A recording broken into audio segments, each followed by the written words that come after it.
Wow. What an you made me sound like an amazing individual. You are an amazing individual. I'm sitting there going, oh my goodness, where'd she pull this stuff from? I have read about you. I have read up on you, and like I like to get to know my guests before I actually get to know my guests a little bit. And I was like, there's this woman. I'm Oh, cool. Well, hey, fun. Thanks. yes, thank you. So tell us a little bit about yourself. Anything that I didn't mention. God, you covered a lot. I was amazed by that. Well, first off, thank you so much for having me on your show. I've been looking Yeah. forward to this, and you covered an awful lot. I'm a writer. I'm a writer, an author, dog mom. But one thing you didn't know, because it's not out there in the public, I am soon to be a first-time grandma. Yes, so less than 7 weeks, my daughter is going to have a little baby girl. So a new little princess is going to be entering the realm soon. And that's super exciting. I am so excited to be a grandma. I got to tell you, I've been waiting a long time for this. Listen, my parents were totally different people when it happened. I was like, who are you? Well, my daughter, she struggled for 2 years and went the whole IVF route. And it was very difficult for a mama to watch her only child go through. And she's in her early 30s. So this is probably going to be her one and only child. And the joke had always been, I've been ready to be a grandma for 10 years now, kiddo, get busy. And, but now, I prayed so hard during the 2 years of her struggling through, because it's very hard on her emotionally, physically, financially. And I didn't understand a lot of it because I'd never been in that realm. But oh my goodness, for all those out there who have went through that for years, my heart and my prayers go out to you, because I saw firsthand, oh goodness, how hard it was for my daughter, and it just broke my heart. But God saw fit to make it happen. So we got a little baby girl coming in to the world soon. Like, I couldn't be happy. Oh, I know. Oh, when she finally told me, I jumped up and down in my kitchen, my hands in the air. I'm yelling, "Thank you, God!" I was, yeah. I went a little silly. I decided to cry this morning, Kim. Oh, that resonates deeply with me, because we had fertility issues, struggling to get pregnant. Just like my body said, it's not going to happen. And it's 5 years in, we finally had our own little girl, and she was it. God was like, and you're done. And I said, okay, but his blessings are perfect. Yeah. His blood. And thankfully, it was a natural route. We didn't have to go the financial route, but I know people who have, and that is just another stressor on top of the emotional and physical and all the other stresses that go with it. So, oh, God is good. Yes, he is all the time. Yes. Oh, amen.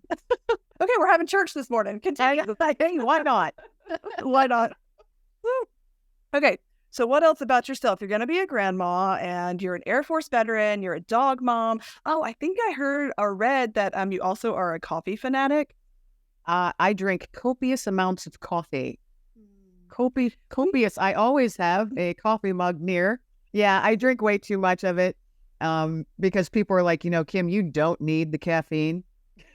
Because I'm kind of wired high energy anyway. But no, I love coffee, and I like experimenting with it and playing around with it, and seeing what other kinds of flavors and stuff I can come up with. And I don't know, it's just kind of fun. And I like it. And the funny thing is, I didn't start drinking coffee because I didn't like it until my mid-30s. My daughter, of all people, she's the one. She said, "Got to taste this." I said, "What is it?" She goes, "It's a cappuccino." I said, "Coffee. No, don't want to have anything to do with it." I took a sip of it, and I just looked at her. I went, "Ooh." She got missing. Yeah, she goes, now let's watch and see, Mom. So literally from that day forward, I drink a lot of coffee. I love it. We are such kindred spirits. Like, I love it. This was just meant to be. Oh, that's fantastic. Okay, so you go around sharing your story. Tell us what that story is that you go around and share, and what motivated you to start sharing it. Well, goodness gracious. Years ago, I was not one who was raised in the church. I had never read a Bible. And after I was out of the service, I pretty much just said, there is no God. And I was very angry and very bitter. and carried a big old weight of all of that on my shoulders, not really realizing that I was. It was just there, weighing me down. And I was often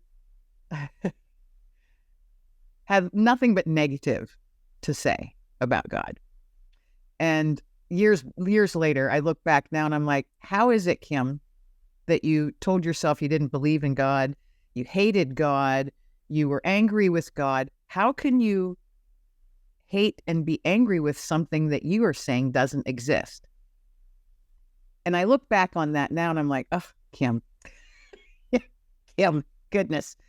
But I was, very briefly, I lived with PTSD due to being sexually assaulted by 2 individuals while I was in the military. That, and immediately after, I just put up a wall. It was amazing. It's amazing what your mind can do and how quickly you can build a wall and how firmly you can build it. And that's what I did. The instance that I was in, I had to escape from. And as I was running, as fast as I think I've probably ever run, in my brain, my mind was like, didn't happen, never talking about it, never thinking about, my brain was just so fired up on didn't happen. And I think, with each step, it was another brick building that wall. And be darned if anything was ever going to get in. And none of that darkness was ever going to see the light of day. No way. And that was how it was for 15 years. But you don't realize what all that stuff, when you're holding it in, it eats at you from the inside out. But you don't realize it. And I kept telling myself, years later, life started happening like it always does. There's a death in my family. A very dear friend of mine committed suicide. I was going through a divorce, and this was all happening at the same time. Just boom, boom, boom. And it was too much. And then I started having all these flashbacks and seeing scenes and smelling smells and hearing things. And I thought I was losing my mind. Because I was like, oh my gosh, it's coming out. No. I can't let that come out. I can't let people see that. Because then they'll look at me different. And they'll see not the strong person. They're going to see this weak person. There is no weakness in there, obviously. Look at me getting all teary-eyed. I'm sorry. It's still hard to talk about, actually, all these years later.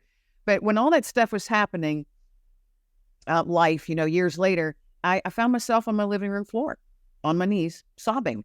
Ugly cry. And the only word I was saying that I remember saying is please. And I didn't know who I was asking please of. And then I felt a whisper. I didn't hear it. I felt it. And it simply said, but those who hope in the Lord. And I, kind of looked around. I'm like, what? And then I'm thinking, I am really losing my mind. I'm going crazy. I don't know what to do. And then it came again. But those who hope in the Lord. And then I'm thinking, do I have a Bible in this house? I think we got one years ago. Never read it, never picked it up, never opened it. So I became frantic, just a bit frantic, searching the house for this Bible. I found it, went back to the living room floor, sat down. I have no idea how to find anything in the Bible. I'm like, where's the table of contents? There's no index in this stupid book.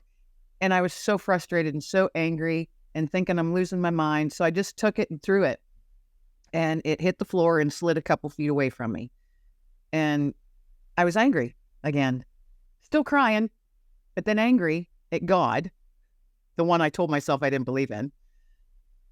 And then for a third time, but those who hope in the Lord. And I literally did this. Turned around, I'm like, if that's you, God, okay, but I think I'm going crazy. So I reached forward. I'm still sitting on the floor on my knees. I reach forward and slide the Bible towards me, and I pick it up, and it had flapped open, because I threw it in anger.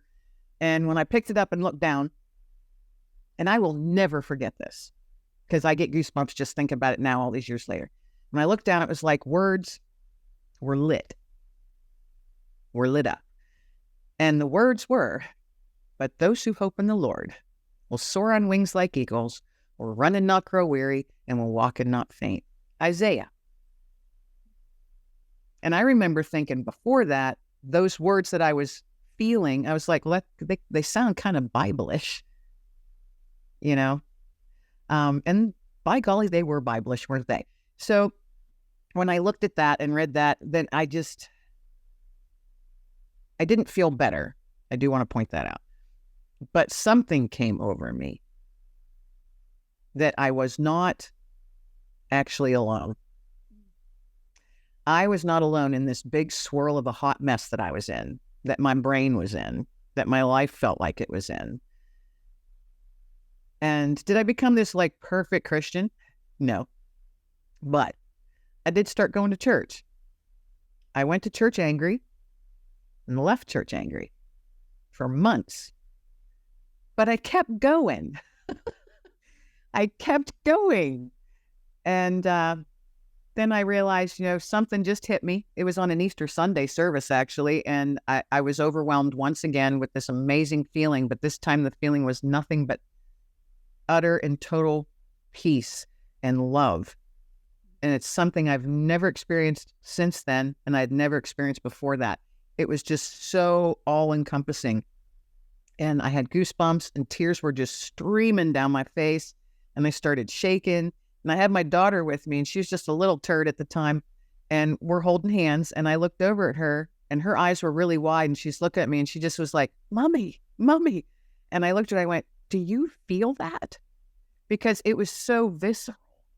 Oh, golly. But it was like I was in a bubble of just me and him, And my daughter just kept looking at me like, oh, her little mouth and a perfect O and her big eyes. And there was a gentleman next to me. I'm holding his hand because the pastor had said, please hold hands while we pray and close out the service. And I turned to that guy beside me, and I just remember he had the most piercing blue eyes. I don't know who the guy was because I'd never met him. He had the most piercing blue eyes. And I turned to him and I was like, and he just got this huge smile on his face, and he just started nodding, saying, praise Jesus. And I was shaking. And so that moment is the first time I left church not angry. My daughter and I actually were holding hands, and we skipped out of the church, across the park, literally skipping and singing the last song that the worship team had sang. I'd never done that, leaving church. I'd leave church all angry and It was then that I was like, okay, maybe God does exist. And maybe he's giving me a little nudge. And, that was the start of my journey. I was in my mid-30s. That was the start of my journey. And looking back now, I can see how like the stepping stones were laid out. Now, do I wish anything that I went through on anyone ever? No, absolutely not. And if it ever happened to a family member of mine and my daughter, I would probably not be looked at as a great person for what I would want to do in protection of those I love. But I can see the path that was laid out. And this is, of course, easier to say looking back, if I had not went through any of that or any of the stuff up until that day that I was just covered in this bubble of love, I would not be able to toss out a little nugget of hope to someone else. I never anticipated doing that. I never anticipated writing. I never anticipated being, hey, I want to just be kind and give hope, because prior I was like, I hate the world, and everyone in it. So it's a total turnaround, and I'm so thankful and ridiculously humbled every day by it, that God looked at me, at this mess, this snot-faced mess on the floor, and said, I got to get her attention. She's one of mine, and I'm not going to let her go. Think about that. Holy cow. Out of all the billions of people on this planet, he recognizes you. Snot-nosed mess that you might be sitting on your living room floor. He's like, I'm not letting you go, but you got to look to me, child. I can give you all the signs in the world until you look at me, So yeah, that's how it started. There you have it. Here's part of my story. I did grow up in church. My dad is actually still a pastor to this day, always has been before I was born and up to this day. And I did not care for that at all. Like it was one of those situations where, you were expected to live a very perfect and solid life and everything. There were high expectations, and I said, forget that. And I rebelled against it. But I did have the knowledge. I did have the environment. And so I knew what was out there. And I knew that God was real, and I knew, but I chose to not believe. So that goes to show you that God looks down and he says, you have a dramatic story. You do not have that dramatic of a story. And he still chooses to love you and to use you for his glory, for his plan, for his greatness, and for him, and so that when people hear stories like yours, which I love because it does show you that God reaches through all of that. But sometimes people are like, but that's not my story. I can't be that dramatic. I don't have all that and experience that. Guess what?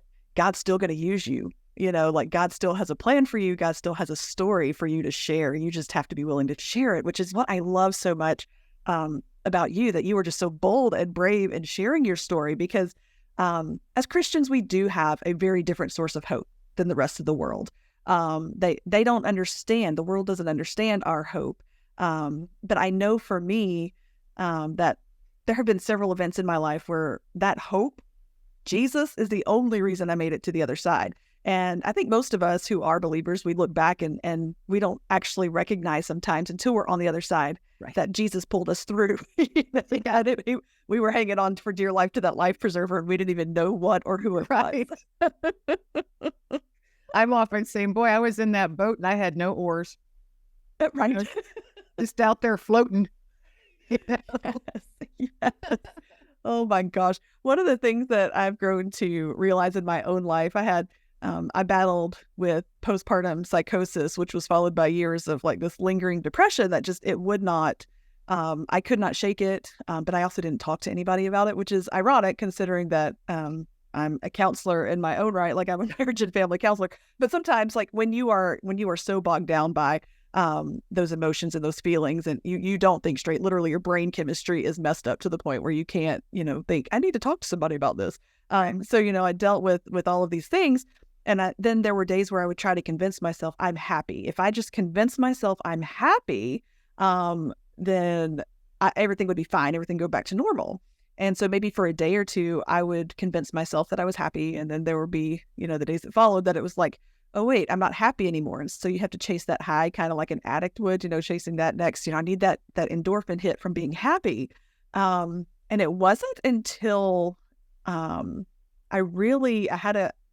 had a really bad experience with a counselor. I did go sit down with a counselor. It was a very bad experience, and she was not a Christian counselor, which was on me, but it was who I could see in the moment. And so I was like, yeah, we'll take a risk. It was a bad choice. But anyway, not that non-Christian counselors are bad. I'm just saying that she gave me some very secular advice that I would not have suggested be followed. Anyway, so I sat down and I left there, and it was almost like the Holy Spirit had just reached out and slapped me upside the head and said, you know what your problem is, don't you?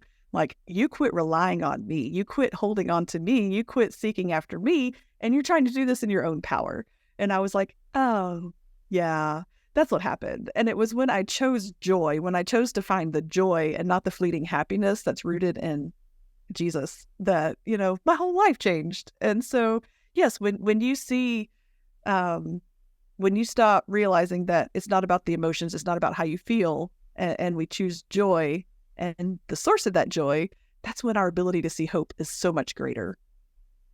I have found over the years, for me, and I've said it so many times talking to people and even in my writing and stuff, I need to be outdoors because that's where I breathe. That's where I can breathe most freely. And that's most times where I'm praying. And thankfully, I've always had a dog, large dogs, and they need a lot of exercise. So I'm always out walking or sitting outside or what have you. But that's where I am at most peace and I can breathe. I'm always saying I can breathe there. But the other day, I don't know if you've had these moments. They're not melancholy. They're not nostalgic. They're more, I don't know. You almost feel sad, but you're not sure why. And it's just all these emotions kind of. So it was one of those perfect summer days. It was like 75 degrees, sunny. The birds were singing their songs. I had 3 deer walking through my backyard. My dog is just laying in the sun, taking a little snooze. And it was just like one of those perfect moments. But I was so overcome with emotion. Boom. And I was almost crying. I was just so overwhelmed. And I remember sitting there thinking, the one thing is, the words that kept coming to me was, you're covered. Those 2 words, you're covered. And I'm sitting there drinking my coffee, of course. And I looked down at my coffee cup, and my coffee cup said, enjoy the little things. And for whatever reason, me noticing that at that moment and having that feeling, I was just like, I literally just started saying, amen, amen, and I shared it in a post on social media because I was over, and I'm thinking, my thought was, well, it wasn't my thought. I think I was being nudged. Put this moment out there. Remind people to sit and be still. Remind people. And I became somewhat anxious. I'm like, I have to share this. I have to share this. So I did. I just said, sitting on my porch. And what I was reminded of was, you're sitting out in nature. You're covered. No matter where you're at, you're covered. Enjoy that minute. Take a deep breath. Be still. Because you're covered. And it was just those words, you're covered. And I hadn't had something like that, happen in quite a while. Because there's a lot of stuff going on in my life right now, and everybody's got something going on. I'm not the only one. But I'm also watching friends of mine go through incredibly life-altering changes with the loss of spouses or parents. And it was just so much. And that day I had heard of 3 deaths and of people my age, and the imminent death of a friend that I went to school with, that I grew up with. And it was just all so much. And I'm sitting I just remember sitting there on this perfect summer day, taking a deep breath, and then I was reminded, you're covered. And it's so hard to hear those reminders because we do get busy and they're always there, like you look around at nature, at creation, Romans 1:20, it's like you look around and there's the proof of the eternal God just in the creation in itself, it's always there. It's just sometimes we forget to sit still and listen or just look. And because we fill our lives with so much stuff, with so much busyness, with so many other things that we get distracted. And yes, sometimes he does have to listen right here. Yeah. Yeah.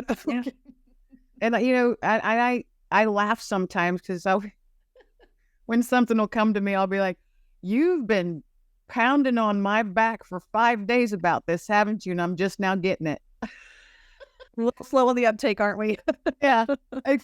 I always laugh about it. I'll be like, well, God just took a 2x4 to the back of my head this morning because I wasn't paying attention for the last week. Oh my goodness. And it's not because I don't want to hear him. It's because I choose not to sometimes. And so that's and sometimes you just don't want to. You're like, no, I don't want to do that. And how many blessings have we missed out on, and opportunities have we missed out on when we have, because if we're not willing to be used, he's going to use somebody else. Right. Or he's going to plop someone in front of you to remind you. Mm-hmm. And that's what I've found. And, I am so amazed that me and my stubbornness, that I recognize that now. And I look back over the years thinking, he put so many people in front of me throughout those dark years. But I was so filled with anger, I turned them all away, every last one of them. And then a lady just recently said something to me, and she said, Kim, I think that you were put in front of me for a reason. And in my brain, I thought, oh my goodness, he's putting me in people's paths now. That was overwhelming. That was an overwhelming realization for me, because it was, again, one of those moments where I'm like, holy cow, he's using me for this. And before, I never would have realized, it'd be like, oh, it's a coincidence, or, blah, blah, blah, what we all tell ourselves.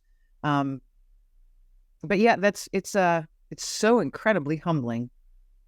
Incredibly humbling. And such a responsibility that we can't take it lightly either. No. When we're presented with those opportunities, if we don't take them seriously, we're disobedient. We're being disobedient. And I am a lot. Oh yeah, me too. Me too. I'll be like, I am an awful person. Could you please find somebody else? Just not today. I'm good, thanks. No, exactly. It's like, am I the person out of all the millions and millions of people, I'm supposed to be doing this? Are you serious? And then, I'll get an answer at some point, maybe not that day, but the next, they'll be like, yes, I am serious. And I'll be like, ugh, darn it. Fine. Yeah. I'm like a 10-year-old, fine, I'll do it. Right. You're going to stomp and cross your arms the whole time. Exactly. Oh, yes. Make me more like Isaiah and less like Jonah. Like, that's my prayer. Yes, please. Do the best we can. Do the best we can. Yes. I am far from perfect, and I never will be perfect. So I'm just going to keep on plodding along, doing the best that I can. Exactly. I mean, and that's all he asks of us anyway. So is to do, because he's going to empower us to do the things that he called us to anyway. So he was like, as long as you're willing, I got the answers. Just do it. Just do it. Got you covered. You're covered. So I got you covered. Yes, exactly. So, and he also gives us the ability and the opportunities to use other talents that we have. So you have published multiple books. Tell us about your writing and how that journey kind of started and where it's going and all that. I started writing in 2004. Someone had asked me to participate in an anthology. I wrote a speech, and it was 10 years later that I was asked to be in an anthology. So I was published then, but I started writing when I wrote a speech for a very large local veteran event that we had. So there's over 800 people at this. I had never spoken in public before, and I had never written a speech. But it was a story close to my heart because it was part of my family, and it was about my step-grandfather. He was the last surviving World War I veteran in our area. World War I. You did hear that correctly. So this was years ago. This was back in 1997. And I had, he passed away in 97. And in 2004, I was asked to give a speech because we were having the Vietnam Veterans Memorial moving wall in our area. And there was well over 800 people there, and television and, media and all kinds of stuff. And there I was, having to speak in front of these people. I'm like, oh, I'm going to throw up. But I had taken 3 weeks to talk to people and read stuff and letters that he had written home and all kinds of stuff. And I shared that. And afterwards, it was silence. When I was done speaking, it was total silence. And with that many people, I thought, I must have really sucked. I must not have done a very good job. And then there was one clap. And then another clap, and then it just kind of erupted. And I looked when I finally focused, because I was literally just looking down at the podium, and I looked up. People were sobbing. They were crying and clapping. And later on, the editor from the local newspaper approached me and said, would you consider writing a monthly column for the newspaper on veterans? And I went, I am no writer, but I appreciate you asking, but I am not a writer. I don't have background in any of that. And he said, well, who wrote your speech? And I said, well, I did. And he goes, you are a writer. And I went, oh, little tiny light bulb went on. So I did do that. I wrote that monthly column for about 14 years. And it took that, a person I'd never met, seeing something in me I had never seen. And so that's where it started, kind of. That was the little nudge that I needed to start writing. And then I did years later, I shared my personal story, which was incredibly difficult in that book. I kept it very general, but it's still, it wreaked havoc on my emotional state. I'll just put it that way. And then from there, I just kind of floated along, writing my monthly column, doing, magazine articles every once in a while, not really putting a whole lot of effort into it until the pandemic hit. And I lost my job along with millions of other people because the doors were closed. I was a sales and marketing director, so I was a road warrior. I was always on the road. Well, the doors were closed. There's no place for me to go, so, and I understood it and I saw it coming, so I lost my job and I was like, okay, what am I going to do? It's just me and the dog. What am I going to do? I've never been in this position before. And then I thought, all right, well, be angry then. Be angry for 24 hours, Kim. Be good and mad. And I can do a good mad. I can do a good mad. And I did it. I did it really well for 24 hours. Then the next day I woke up and said, all right, pull up your big girl panties. What are you going to do? Do it. Let's do something. And I realized and made a decision right then and there. I am not sending out resumes. I've reached a season in my life. I don't feel like working for somebody else anymore. I'm tired of it. Just tired of it. And so I thought, okay, well, I'm going to take a big old risk on myself. And God, I feel like you're nudging me to do this. So I'm gonna. But when you do that and you're like, you don't get reassurance that it is him. But I'm like, I'm not going to second guess myself. I'm just going to do it. So I taught myself how to podcast. Literally started a podcast that day. No, I Googled it and researched for 2 hours. Started it that day. And then through that medium and online and all kinds of stuff, I met this beautiful woman from England who had just formed a faith-based publishing company. And I went, So her and I got to chatting and became friends, still are, 4 years later, still good friends. And we decided to collaborate. We're like, well, let's, we really feel like the world is so filled with fear and no one's seeing the grace in it anymore. And so we came up with the idea to write a book called When Grace Found Me. And we asked other people to participate. So it's an anthology. It's supposed to be one book. So we did it. But as we were doing it, through word of mouth, however, more and more women from all over the world were coming forth saying, there's still room in the book. Can I share my story? I have a short story I'd like to share. And that one book turned into 3. So it turned into a 3-book series called When Grace Found Me. And we published them all within 12 months. And that year was such a learning experience. And I was like, you know what? I gotta keep doing this and do it on a different kind of level. So that's when I really started focusing more on what I like to write. And a lot of it is faith-based and or talking about animals. Those are my 2 things. So I had another book after that I put out just on my own called When Hope Found Me, because I had this whole other journey of tossing nuggets of hope and another nudge from God saying, go talk to strangers.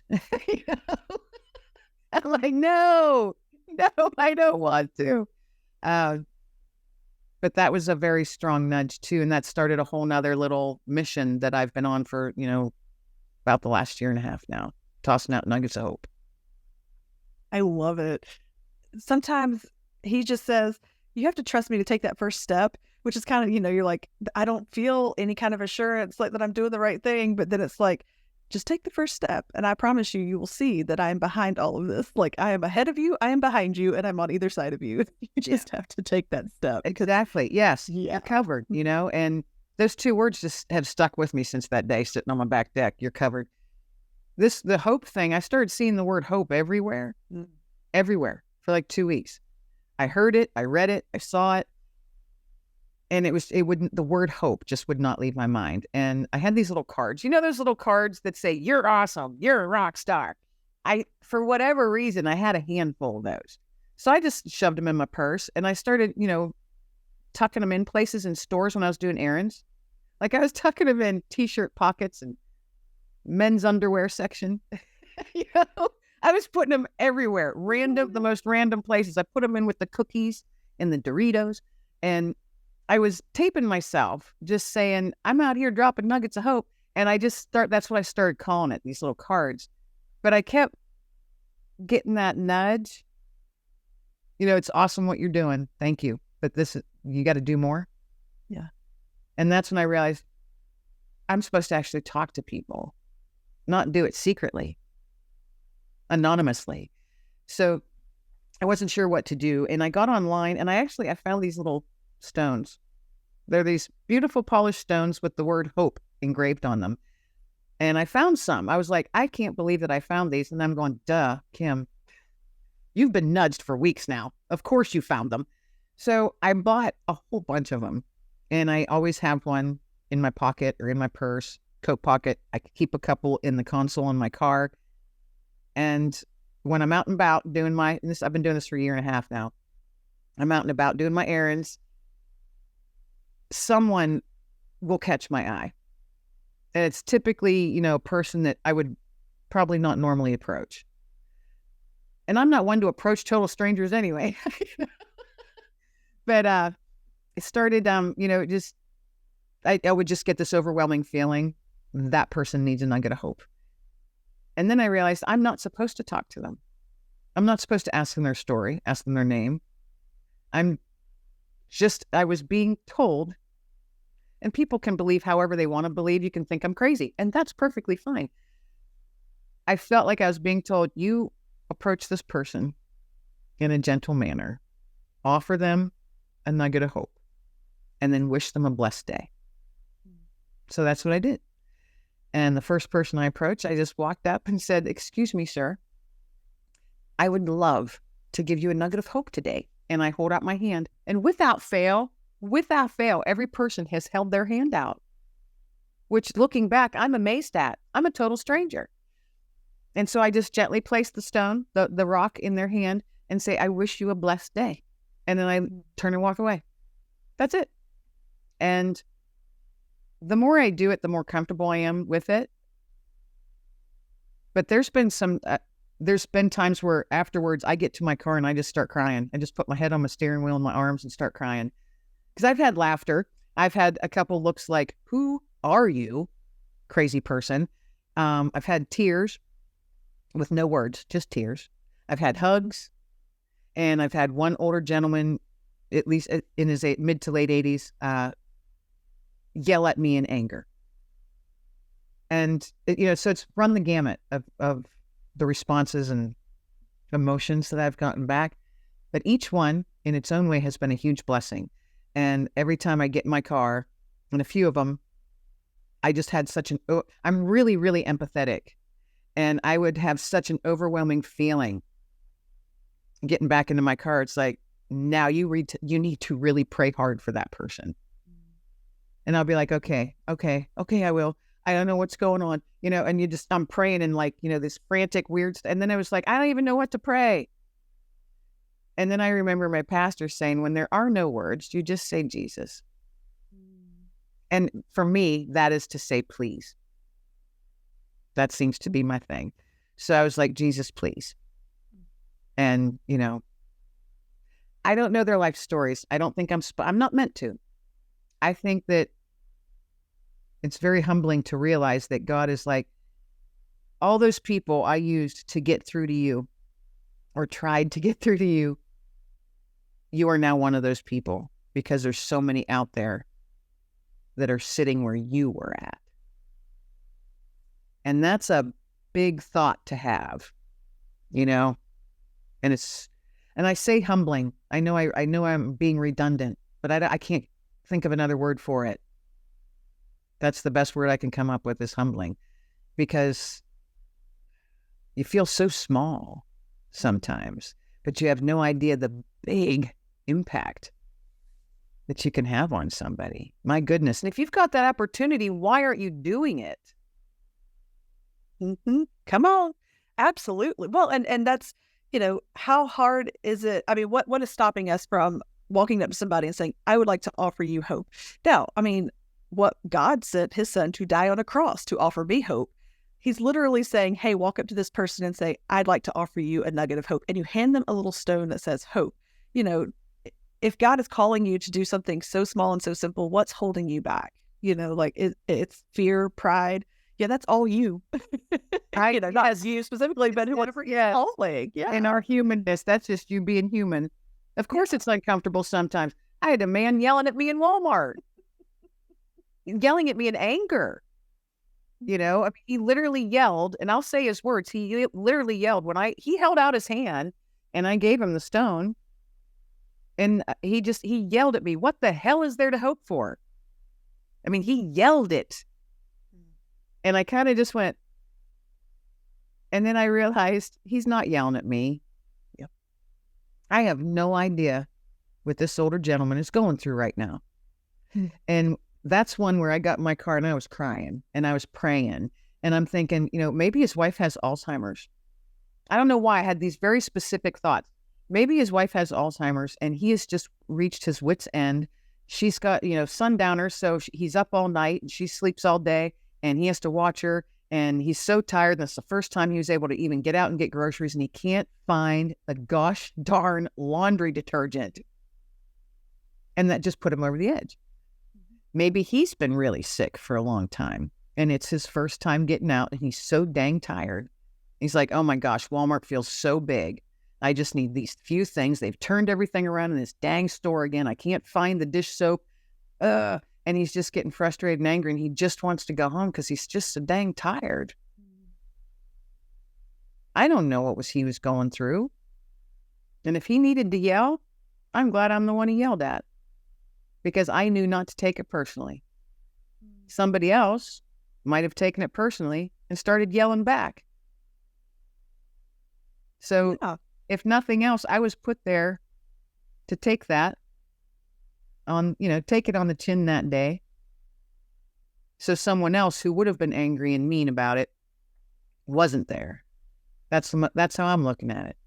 Because he took that nugget, he took that stone, he put it in his pocket. Who's to say the next day when he was looking on the table or the bowl where he puts his keys and change and all that stuff, that he didn't pick that up and just go, oh, hope, huh? Maybe there is some. Maybe it was that little nugget of light, that little spark. So you know what? He could yell at me all day long. You just have to recognize it. You got to recognize it, not take it personally. Everybody's going through something. We all put on a mask before we walk out our back door. I don't care who you are. Sometimes your mask is going to slip. Yeah. Well, and you were doing exactly what you were called to do. And like you said, like that, and that's what I kept thinking, like, you know, who's to say that you weren't the one that planted the first seed of hope that he had felt in who knows how long, you know, and who's going to come up behind you, who, you know, who's going to come up after you and say, hey, let me tell you about this hope that I have. You know, who's to say that you didn't start a chain of events, just like the first person to ever speak to you about Jesus didn't start some chain of events in your life. You know, like if you are faithful and you are obedient and you follow through to the call, the nudge, the slap upside of the head, you know, as long as you're faithful, God's got the rest of it. And he's got you covered in those moments, because even if that man did yell at you, you were covered. Right. And I didn't take offense at it at all. I was surprised at first. Right. That's like, oh, but yeah, it was fine. Because I got to my car so overwhelmed with emotion for this gentleman and so sad for him. It was like I felt his sadness. His sadness slammed me. And I'm like I said earlier, I am really, really empathetic. And I have found, I don't recall being like that all the time. But the more I have found, the more I'm on this journey that I'm on, you know, walking with God, the more empathetic I'm becoming. And I've spoken with my pastor about it, because sometimes I'm like, you know, is this a gift? Because it's really, really hard. It's really, really hard to be so empathetic, to walk into a room and all of a sudden feel someone else's just boom. I mean, and I physically feel it. That was another thing. I'm like, to my pastor, I'm like, am I losing it? Am I kind of crazy? And he says, no, I'm the exact same way. He goes, so I completely understand what you're saying, and no, you're not crazy. And it's tough. And if anybody else out there listening, if you're empathetic and you feel that, and you feel like you're taking it on yourself, please don't think you're alone in that, because it is tough. I have sleepless nights of it sometimes, because I'll be thinking, okay, I got to keep praying for this person, or I have to keep praying for that, or I have to start praying for myself. Yeah. A lot of times I forget. I pray for everybody else. And I'm right. We do. I really have to pray for myself, because I'm getting kind of tired. Well, we feel selfish when we pray for ourselves. We always have this mindset that we're supposed to pray for everybody else. But it's like, how do I know somebody's praying for me? If somebody's being faithful, they've been told to pray for me. But at the same time, it's like, it's okay to pray for yourself. It's not selfish. Do you find that, I don't know, it feels weird sometimes. I don't like asking God for stuff. I don't like praying for myself. I feel selfish is the word. Yeah. I feel selfish and uncomfortable and small. And I often find myself stopping midway through. I'm like, no, yeah, I'm going to pray for my daughter instead. Well, and I wonder if that, growing up, we're always told, we think about other people first, put other people first, treat others the way you want them to treat you. It's all about everybody else. And that's good, right? I mean, that's the golden rule, do unto others. And the second commandment, love your neighbor as yourself, and all that good stuff. Like, I get it, but he also tells us, cast all your cares upon him, because he cares for you. And how else will you cast them? If you're not casting them. Right. You got to cast them.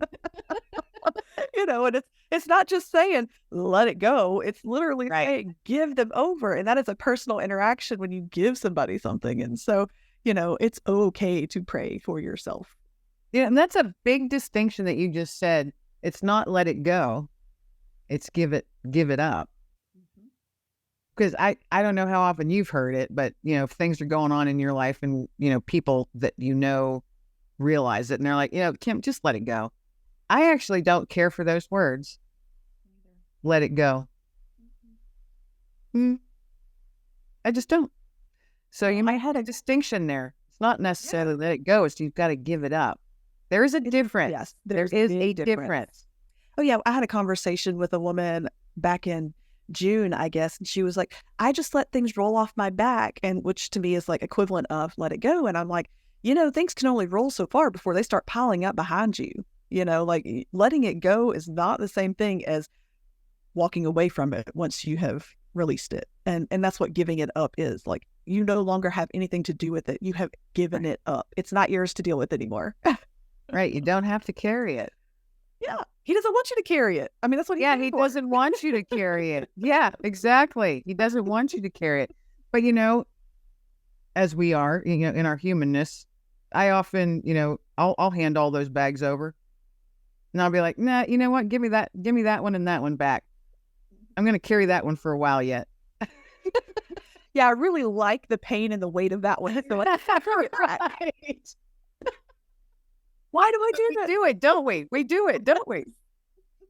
I know I have over and over and over again. It's ridiculous. And I sit there and I chuckle. I'm thinking he's up there shaking his head at me. Like, child. Goodness gracious. And his hands are still open saying, I'll take it when you're ready. Yeah. Remember, I'm here. Right here. Oh, this is good. I know that everybody listening, like, one, they probably think we're just a little bit weird, which is fine because I have no problem with that. I'm like, it's not me, it's Jesus. It's all about him. And I don't have the opportunity, my podcast is not necessarily a faith-based podcast. And I come in contact with so many different people, and we don't have these open conversations about faith. But let me tell you, when I do, I'm like, yeah, I have a podcast as well, and mine's not faith-based, but every once in a while you get those guests that come on and you're like, this is where we're supposed to go. Yes. And like, it gets me fired up and I love it. But I also know that there will come a point where people are like, okay, you've talked long enough. And so before we end things, 'cause I could talk about it all day, and that's their problem, not mine. Sorry, it's my show. Sorry. Turn it off if you want to. But before they have that opportunity, what is the one thing, if they hear nothing else, what is the one thing you want them to walk away with? At the end of my podcast, I always ask my guests to toss out a nugget of hope that their listeners can tuck away in their pocket and carry with them. So that's what I'm going to do. I'm going to toss out a nugget of hope. When you look in the mirror in the mornings, you're getting ready to start your day, however it is. What is it that you see?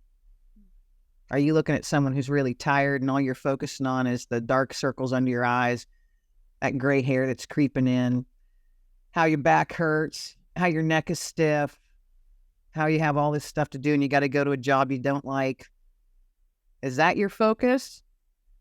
Or are you looking in the mirror and just saying, all right, I'm just going to use my name. You're looking in the mirror and you're saying your own name. I look in the mirror and say, all right, Kim, yeah, you're not feeling great today. And you're not looking your best. But you got this. You got this. Because you're amazing. And believe it or not, you're a masterpiece in the Father's eyes. Even though you don't think so and you don't see it, He does. And He's the one who matters. So you're actually pretty darn awesome. No matter what you see when you look in the mirror, you're pretty darn awesome. And you've got this. Why? Because you're covered. Because you're covered. Don't forget that. You're covered. Look in the mirror. Say, I've got this today. It's going to be a rough one, but I got it. One more thing. Someone told me a while back, I was having a poop day. Total poopy day. And they said, Kim, you're still here, right? You've made it through every day. Every bad day. Every awful day you've made it through. And you're here today, right? And I said, yes. And they said, well, you know what that means? And I was like, just tell me. Because I was becoming frustrated. And they said, that means you have a 100% success rate for getting through the tough stuff. That's a pretty darn good success rate. Mm. So if nothing else, you look in the mirror, you're still there and you're seeing yourself in the mirror and tell yourself, I have a 100% success rate for getting through the tough stuff because I'm still standing. And by golly, that's a win. That is a win, folks. It's a win. And with that, that's amazing. I'm ready to face the day. I'm going to go look in the mirror and be like, Kim said, you're amazing. You're a winner. Like, do it however you have to do it. This just brought me so much joy today. Like, it has been the best. And all those things that I said at the beginning, like, they have clearly been proven true through our conversation. So how can listeners connect with you and or your work? The easiest way is to go onto my website. Hopefully it's working. There's been a few quirks happening in there and I fix them and then they happen again. So, that's the D-man popping his little head in there. Mm-hmm. It's okay because I'm covered. So they can go to my website. It's just my name. It's KimLenglingAuthor.com. You can listen to my podcast. You can see the books I have out. You can see what's coming up. I'm always thinking of new anthologies to bring more people together for more books.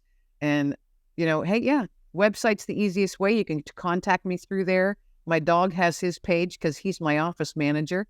So he will be collecting those emails that people send and he'll let me know which ones I should respond to. If he's for hire, I could use that. I've had some slip through my filtering system in the last little while that I was like, oh, I probably should have had someone else screen that. Yeah, no, Dexter, he's my office manager. He has his own little page and he's a very good office manager. He does really well watching me work and he does really well when he tells me it's time for me to take a break. Not him. You can't beat that. You can't beat that more. No, he's like, Mom, you really have to go for a walk now. It's time for you to go for a walk. Yes, he's very good at his job. Oh, that's fantastic. Well, all of your information will be in the show notes, so anybody will be able to find you. That simple. Just head over to the show notes and click the link and follow it to her website. Kim, thank you so much for being here today. This has been, life-changing for me. So I know that it's going to be life-changing for someone else out there listening. It was an absolute pleasure, blessing, and super fun. Thanks so much for having me as your guest.